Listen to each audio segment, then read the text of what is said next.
Bonjour et bienvenue à l'émission Vie de foi. Cette semaine, nous sommes en vacances ensemble. Peut-être vous m'écoutez aujourd'hui avec votre portable, peut-être avec votre ordi, à la télé, peu importe, mais nous sommes ensemble dans des vacances spirituelles.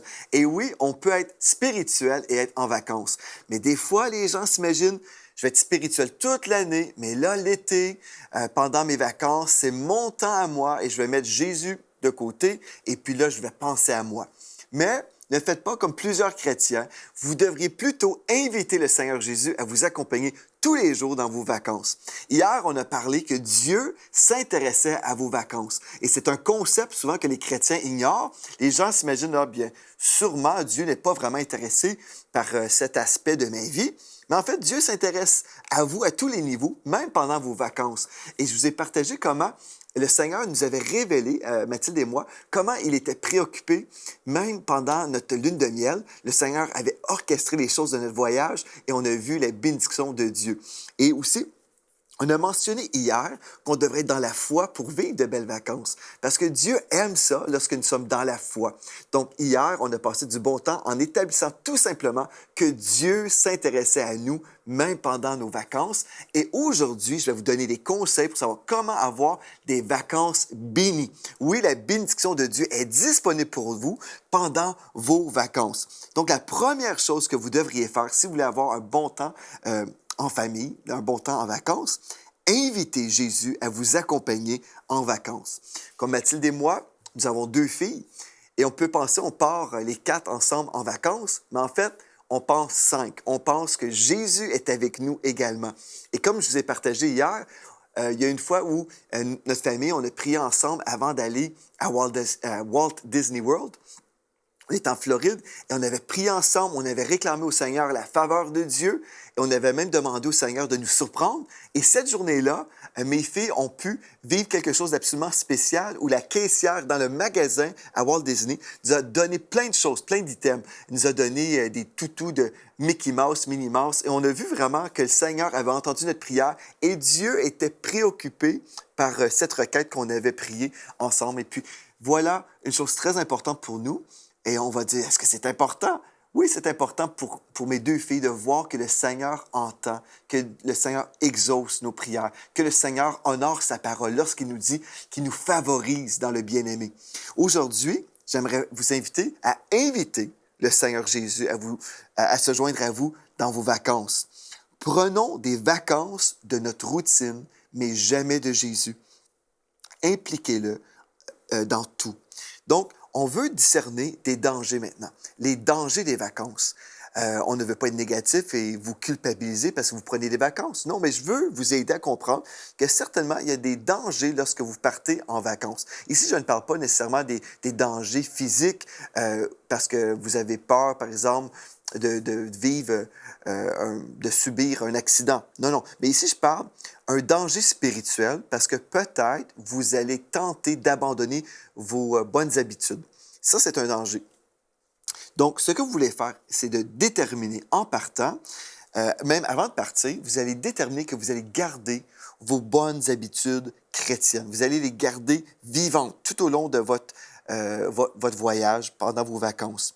Et vous avez dit, mais comment faire? Comment vraiment faire? Parce que, admettons, à la maison, vous êtes habitué, vous vous réveillez, vous prenez votre café, la maison est tranquille, tout le monde sont là en train de dormir, comme c'est souvent mon cas. Moi, je m'en vais dans mon bureau ou dans mon salon et puis je commence à prier en esprit sur mon ballon d'exercice.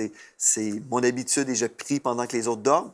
Et là, on va se dire, mais en vacances, est-ce que c'est possible? Est-ce qu'on va mettre ça de côté? En vacances, vous devriez déjà prévoir que vous allez avoir un temps avec Dieu tous les jours, de toute façon. Donc, peu importe l'heure que vous allez vous réveiller, avant même de sortir de votre chambre d'hôtel, ou dans notre cas, nous, on aime beaucoup prendre des croisières, et même avant de sortir de notre chambre, je prends du temps avec Dieu. Et c'est possible.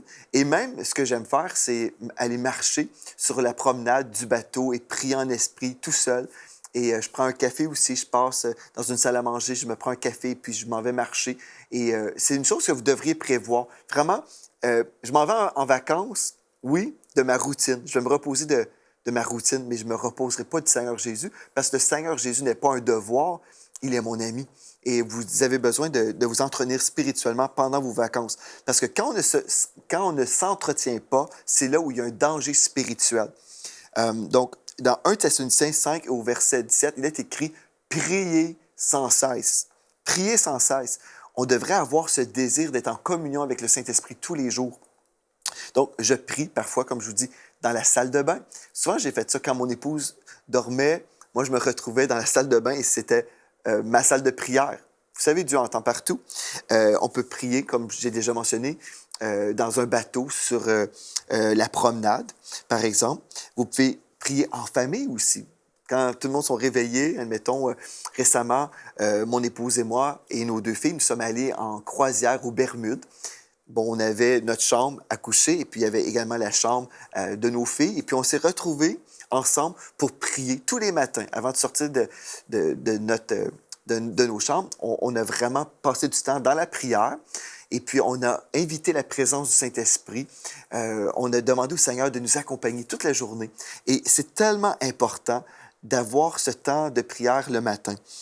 Donc, je prie même dans les vagues de la mer, par exemple. Vous savez, si on aime le Seigneur, on va percevoir notre relation avec Dieu comme étant une bénédiction, non un devoir. Et quand les chrétiens disent, bien là, moi, là, c'est mon temps de vacances, est-ce que je peux juste penser à moi-même? Bien, je pense qu'on a vraiment pas vraiment bien saisi notre relation avec Dieu. On perçoit notre relation avec Dieu comme étant un devoir. Mais si on réalise que non, ma relation avec Dieu, c'est vraiment une bénédiction. Je peux passer du temps avec le Seigneur en tout temps, même quand je suis dans les vagues de la mer. Moi, c'est comme ça. Je suis là en train de prier en langue. J'aime vivre la présence de Dieu en tout temps. Et pour moi, ce n'est pas un devoir, ce n'est pas un joug, ce n'est pas une obligation, mais c'est vraiment un temps béni. Donc, ce que je veux faire, c'est vivre toute la journée dans la présence de Dieu. Même si je suis allongé sur la plage en train de me bronzer, me faire bronzer, bien, je vais passer du temps avec le Seigneur. Et je vais prier en esprit toute la journée. Quand je suis dans les magasins, je vais prier en esprit. Parce qu'on le vit même quand nous sommes à la maison, dans nos magasins ici au Canada, on va vivre comme ça. Donc, quand je suis en vacances, je vais poursuivre cette vie spirituelle. Donc, vous voulez être conscient qu'il y a des dangers, justement, si vous mettez de côté le Seigneur dans vos temps de vacances. Dans Matthieu 4,4, il est écrit également, Jésus répondit, il est écrit, « L'homme ne vivra pas de pain seulement, mais de toute parole qui sort de la bouche de Dieu. » Donc, si vous allez vous nourrir physiquement pendant vos vacances, et des fois, les gens vont ambitionner un peu, hein, bien, vous allez vouloir vous nourrir spirituellement aussi. Peut-être que vous ne ferez pas des études approfondies dans un livre en particulier, mais vous allez prendre la décision. Pendant mes vacances, moi, je veux lire tel livre dans la parole de Dieu et juste me ressourcer. Peut-être prendre du temps dans les psaumes, par exemple, et juste vous ressourcer. Moi, ce que j'ai décidé de faire pendant les vacances que je viens tout juste de vivre, bien, j'ai étudié l'Apocalypse. Vous allez peut-être dire, oh, ce n'est pas mon genre. Peut-être pas pour vous, mais moi, j'ai passé du temps cette semaine, la semaine passée plutôt, juste en train d'étudier l'Apocalypse. Et puis, j'ai apporté un livre avec moi aussi, le nouveau livre de l'évangéliste Mario Mascotte. Comme vous savez, on l'a reçu ici sur le plateau de Vie de foi. Et j'ai passé du temps à vraiment étudier dans ma Bible d'études et aussi avec son livre d'études. Donc, moi, j'ai aimé ça. Moi, je suis du type que j'aime étudier la parole de Dieu. Mais peut-être vous êtes peut-être pas comme moi et vous voulez quand même passer du temps dans la parole de Dieu, mais à votre façon. Et c'est correct. Peut-être que vous voulez prendre du temps juste dans les proverbes, les psaumes et avoir un temps dans la présence de Dieu comme ça. Et c'est bien. Mais on veut vraiment être décidé. Je ne mettrai pas de côté ma Bible pendant 1 ou 2 semaines. Donc, vous allez prier sans cesse et vous allez vous rappeler que vous allez manger la nourriture spirituelle. OK, une autre chose très importante maintenant. Reposez-vous bien, mais refusez de vous endormir spirituellement. Refusez de vous endormir spirituellement. Sachez que le diable n'est pas en vacances, même si vous êtes en vacances. Vous savez, une des choses en tant que pasteur, ce que j'ai fait souvent, c'est que quand je partais en vacances, je priais vraiment pour l'Église et je fais encore ça, je plaide le sang de Jésus sur l'Église. Je prie vraiment pour une protection spirituelle sur l'Église quand je quitte, parce que je suis habitué de toujours porter un certain fardeau pour l'Église. Je suis dans l'intercession pour l'Église et quand je quitte, je réalise que, bon, je vais vivre autre chose, je ne pourrais pas être aussi impliqué dans la vie des gens ou impliqué dans l'œuvre de Dieu, certainement pas, parce que je suis dans l'œuvre de Dieu, mais à un autre niveau. Là, je vais faire du ministère auprès de ma famille, auprès de moi-même, ou c'est juste pour me ressourcer. Donc, ce que je vais faire spirituellement, je vais vraiment, premièrement, déléguer aux pasteurs associés de notre Église. Je vais déléguer des choses, mais aussi, je veux prier pour l'Église, même si je suis au loin, et même avant de partir, je veux prier pour l'Église. Mais pour vous, soyez conscient que pour votre propre vie, vous devez également être conscient que le diable ne prend jamais de vacances. Donc, vous ne devriez pas prendre des vacances spirituelles. Il y a des gens, c'est justement ça qu'ils font pendant 1 semaine, 2 semaines ou des fois même pour plusieurs semaines. Les gens sont là, ils mettent Dieu de côté complètement et puis au mois de septembre, on se retrouve ensemble en église et on découvre qu'il y a des couples qui se sont séparés, il y a des divorces, il y a des chicanes de famille, il y a toutes sortes de choses parce que les gens ont abandonné leurs bonnes habitudes et puis ils ont été totalement charnels et puis ils ont ouvert des portes à l'ennemi.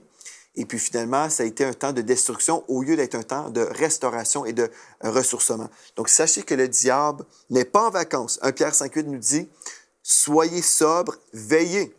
Votre adversaire, le diable, rôde comme un lion rugissant, cherchant qui il dévorera. » Donc, vous ne voulez pas être un chrétien comestible pendant les vacances.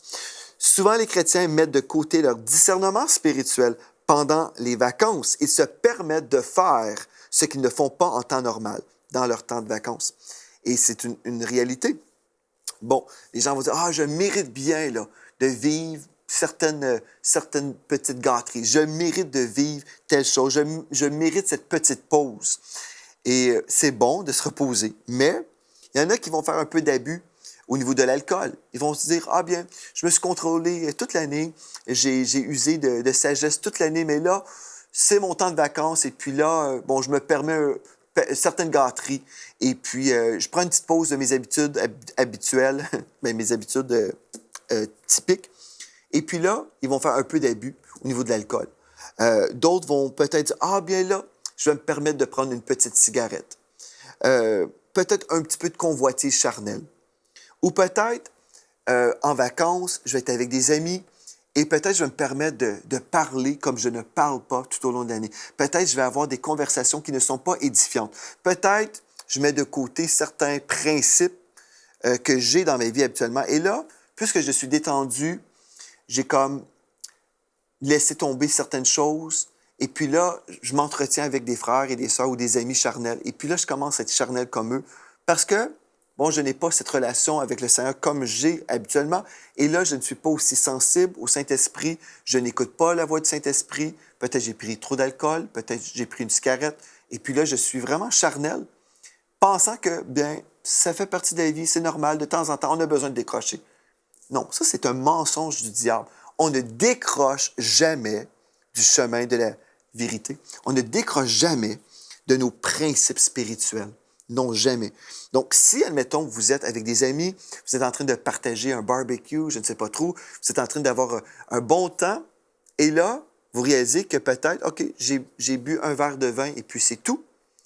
Moi, en passant, je ne bois pas d'alcool. Donc, je vais juste vous dire ça en partant. Mais pour certains chrétiens, peut-être, qui se permettent l'alcool, bien là, peut-être un verre, c'est suffisant. Peut-être 2, 3, 4, 5. Et puis là, après, vous réalisez, oh, j'ai fait un peu d'excès ici, là. Et là, si vous commencez à parler, et là, vous voyez que non, la discussion n'est pas vraiment édifiante, peut-être je me mets à commettre le péché de la médisance, et là, je deviens charnel. Faites attention. Ne faites pas ces choses-là pendant vos vacances. Dans Éphésiens chapitre 5, au verset 18, il est écrit « Ne vous enivrez pas de vin, c'est de la débauche. Soyez au contraire remplis de l'Esprit. Entretenez-vous par des psaumes, par des hymnes et par des cantiques spirituels, chantant et célébrant de tout votre cœur les louanges du Seigneur. » Et ce texte-là, c'est un texte qu'on croit toute l'année, mais aussi pendant le temps des vacances. La Bible dit « Ne vous enivrez pas de vin, c'est de la débauche. » Pensez-vous qu'on devrait être fidèle envers notre conjoint? Certainement. Je suis fidèle envers mon épouse Mathilde, n'est-ce pas? Mais parce que c'est le temps des vacances, est-ce que j'ai le droit d'être infidèle envers Dieu? Est-ce que j'ai le droit de vivre dans l'adultère spirituel et de faire de l'excès pendant mes vacances? Est-ce que je devrais me permettre cette petite gâterie ou prendre une pause de mes habitudes typiques et puis là, dire, bien là, je me permets certaines choses parce que c'est les vacances. Non, je ne devrais pas faire ça. Je devrais toujours demeurer sur la bonne piste avec le Seigneur. Et puis, vous savez, ces petites gâteries-là, en fait, c'est un mensonge, là, totalement, parce que vous êtes en train de vous priver des bénédictions de Dieu, croyant que ce que l'ennemi vous propose est meilleur. Ce que Dieu nous propose dans notre vie spirituelle, c'est bon tous les jours. On devrait toujours être stable dans les voies de Dieu, être constant. On ne devrait jamais aller dans l'excès. On ne devrait jamais être dans la médisance. On ne devrait jamais être dans la convoitise charnelle parce que c'est le temps des vacances. Non, on devrait être stable et constant dans les voies de Dieu et bénéficier de la présence de Dieu. Comment faire? Le texte nous dit au verset 19 dans Éphésiens 5, « Entretenez-vous.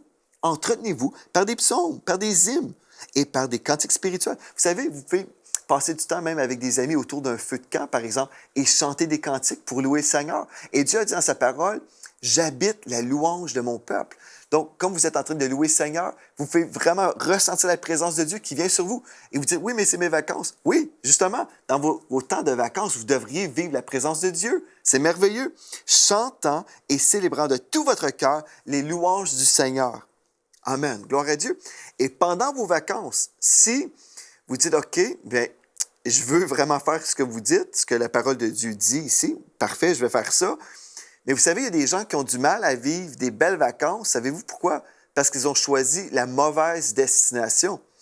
C'est certain, si vous avez choisi une destination où peut-être, je ne sais pas, vous êtes un ancien alcoolique et puis vous avez choisi un endroit où, je ne sais pas, vous êtes entouré constamment d'alcool et puis vous devez vraiment prévoir de vivre dans la victoire.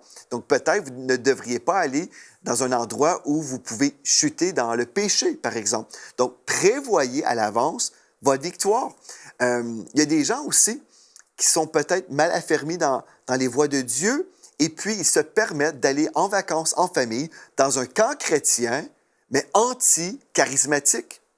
J'ai déjà connu une situation où il y avait des gens de notre Église qui avaient décidé d'aller dans un camp chrétien. On dit bien, c'est un camp chrétien, ça devrait être bien. Mais ce camp-là prêchait contre le Saint-Esprit pendant toute la semaine. Un camp anti-charismatique, un camp contre le Saint-Esprit, contre les dons du Saint-Esprit. Donc, déjà là, si vous voulez vous ressourcer dans la présence de Dieu et vous choisissez d'aller dans un camp chrétien contre le Saint-Esprit, au lieu de vivre le Saint-Esprit, vous allez vivre des combats, vous allez vivre un temps vraiment attristant.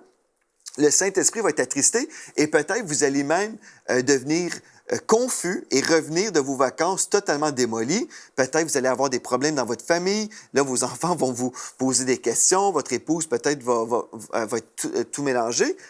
Et vous devez prévoir à l'avance. Usons de sagesse. Si on va avoir des belles vacances, bien, on devrait s'organiser en conséquence, même avant de partir. On devrait savoir, OK, cette place, ça va être une belle place pour nous, un temps de ressourcement, un temps où on va passer du temps dans la présence de Dieu. Il y a certaines églises même qui s'organisent des belles vacances ensemble. J'ai connu une église, justement, où on m'a invité comme conférencier pendant leurs vacances.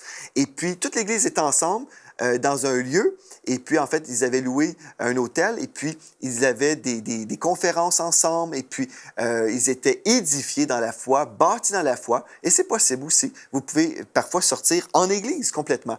Il y a des ministères également qui organisent des croisières. Je sais que c'est plutôt dans le monde anglophone et Dieu voulant, ça viendra dans le monde francophone aussi, mais des croisières chrétiennes où on passe du temps ensemble, où on peut relaxer, on peut bien manger, savourer le soleil et tout ça, et aussi se retrouver en soirée dans des réunions où on passe du temps dans la louange, l'adoration, où on est bâti spirituellement avec des bonnes prédications. Donc, vous savez, on doit prévoir nos vacances à l'avance et ne pas être surpris. Et aussi, on doit prévoir notre victoire. Donc ça, c'est une chose importante. Le point que je veux souligner aujourd'hui, premièrement, c'est sachez que le diable n'est pas en vacances. Il cherche à vous dévorer. Il veut vous voler, vous égorger et vous détruire en tout temps. Même s'il fait beau, même si vous pensez que vous êtes en vacances, le diable est toujours contre vous. Il travaille 24 heures sur 24 contre vous, contre votre famille. Donc vous, soyez vigilants, veillez. Veillez et demeurez connectés au Saint-Esprit, même quand il fait beau. Amen. Gloire à Dieu. Parlons maintenant du résultat d'un sommeil spirituel pendant les vacances. Bien, le retour à l'Église, par exemple, est difficile. Il y a un retour difficile. Vos vacances vous laissent vide. Oui, c'est ça qui se produit, là. Vous êtes totalement vide. Vous revenez à l'Église. Et en passant, Ce n'est pas parce qu'il fait beau qu'on va manquer nos cultes pendant tout l'été, là.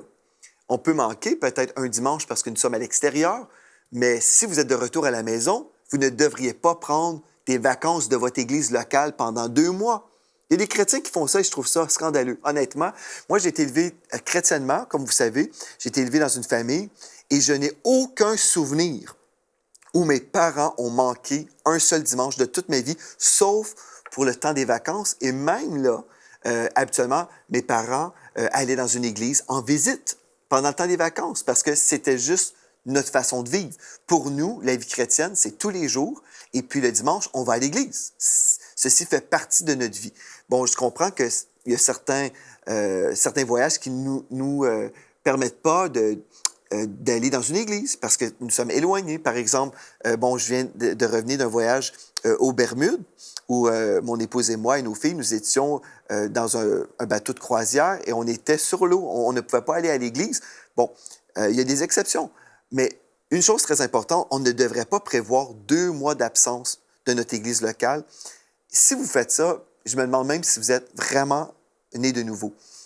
Et c'est pas pour juger, mais c'est parce que, comprenez ceci, quand nous sommes nés de nouveau, nous aimons aller à l'Église, nous aimons passer du temps dans la présence de Dieu. Si pour vous, vous n'aimez pas aller à l'Église, c'est un devoir, bien peut-être vous êtes toujours perdu et vous allez à l'Église par un devoir religieux. Peut-être vous êtes simplement religieux, vous avez besoin d'une touche de Dieu parce que l'enfant de Dieu aime aller à l'Église, l'enfant de Dieu aime entendre la parole de Dieu, il aime être nourri spirituellement.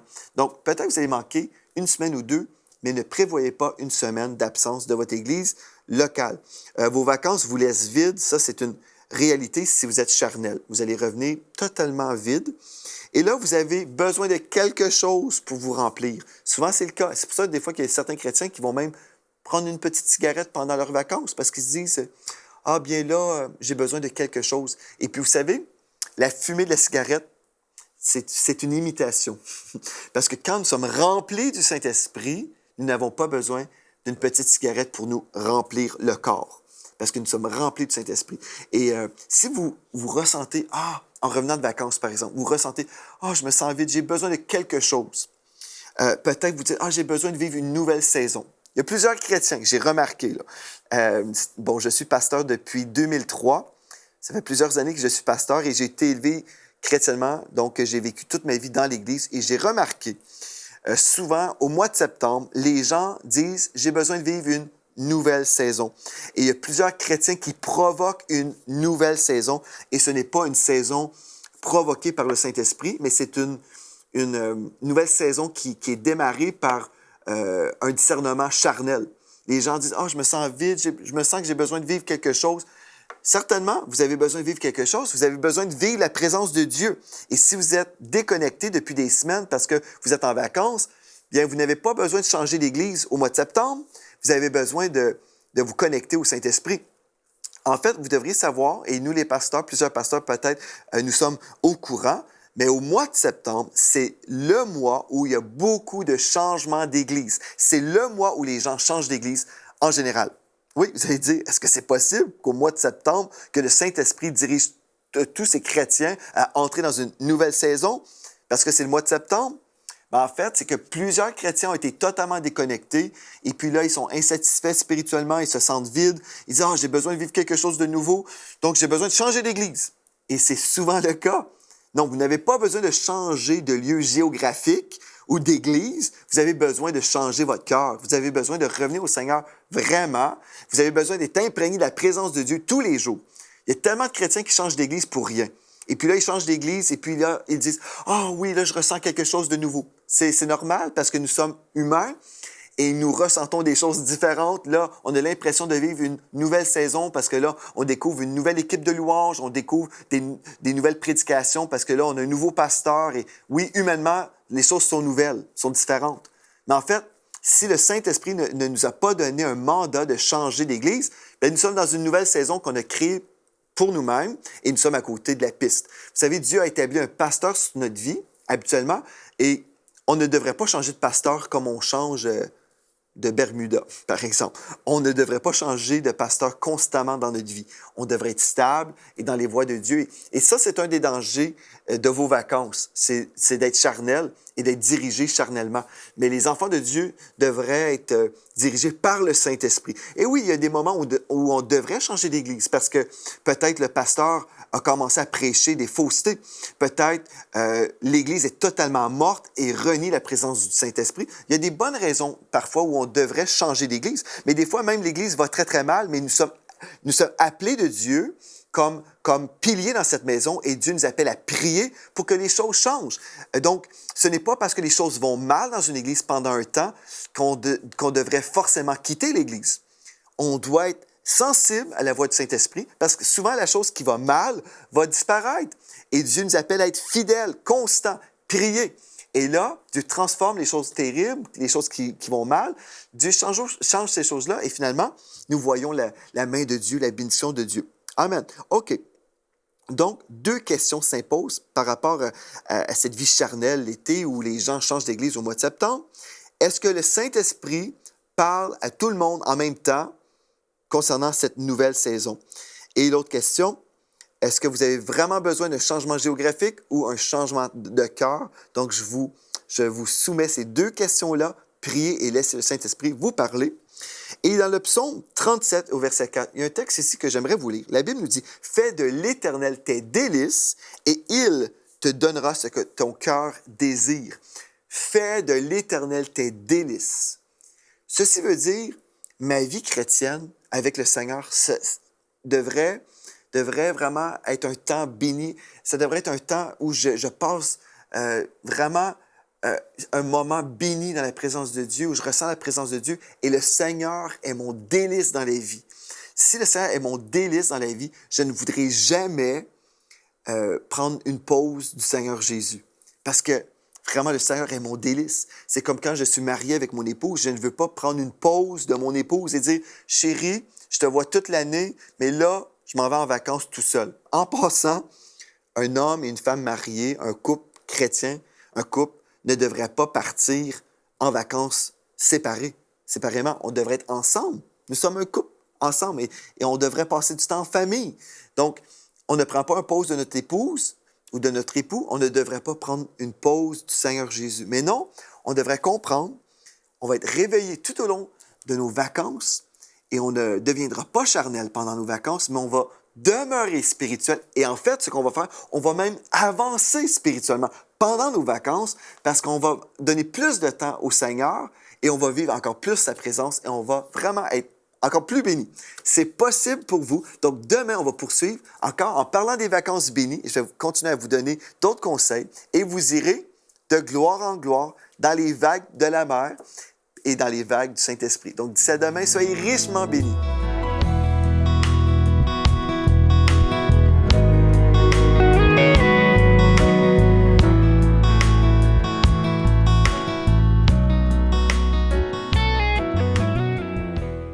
Cette émission a pu être réalisée grâce au précieux soutien des partenaires d'Enseignement Canal International. Retrouvez tous nos programmes sur emcitv.com.